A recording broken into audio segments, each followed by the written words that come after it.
Сегодня мы имеем промежуточные итоги, о которых хотелось бы доложить. В Якутске поработали две группы специалистов, представляющих две компании. Это компания Синагидро и дочерняя компания Китайской железнодорожной строительной корпорации. Обе компании, и с ними у нас проводится работа, и эта работа у нас была начата в 2015 году.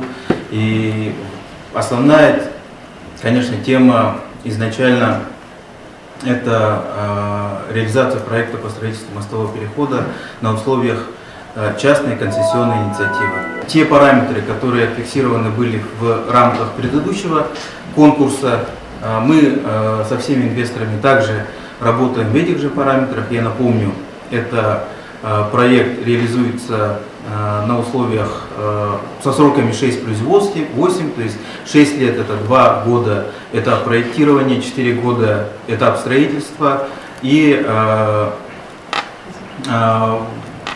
соответственно далее уже этап выплат концессионных, да, и эксплуатации. Изначально ориентировались на срок 14 лет, то есть, соответственно, и с федеральным правительством все переговорные процессы были и проводятся на этих условиях. На этом этапе и компания Синагидро, и 18-е бюро, дочерняя компания Китайской железнодорожной строительной корпорации, они рассматривают вариант создания консорциума.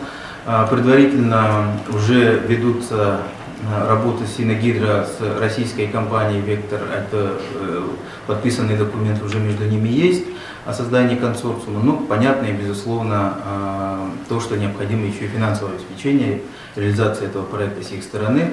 В настоящее время ни той, ни другой компании не завершены работы по финансовой модели. Соответственно, на этом этапе нельзя говорить ни о стоимости, ни о сроках возврата, да, то ни об условиях. Соответственно, сегодня та работа, которая проводится этими компаниями, это сбор необходимой информации для того, чтобы со своей стороны принять решение по вариантам участия компании, то есть принять управленческое решение, насколько интересно либо неинтересно в этих условиях реализация этого проекта. Мы со своей стороны ведем открытую работу и с той, и с другой компанией. При этом мы не говорим, что вот этот список исчерпан. Мы, я так полагаю, что будут еще и другие интересанты, да, то есть нужно понимать, что мы сейчас находимся в активной фазе переговорного процесса.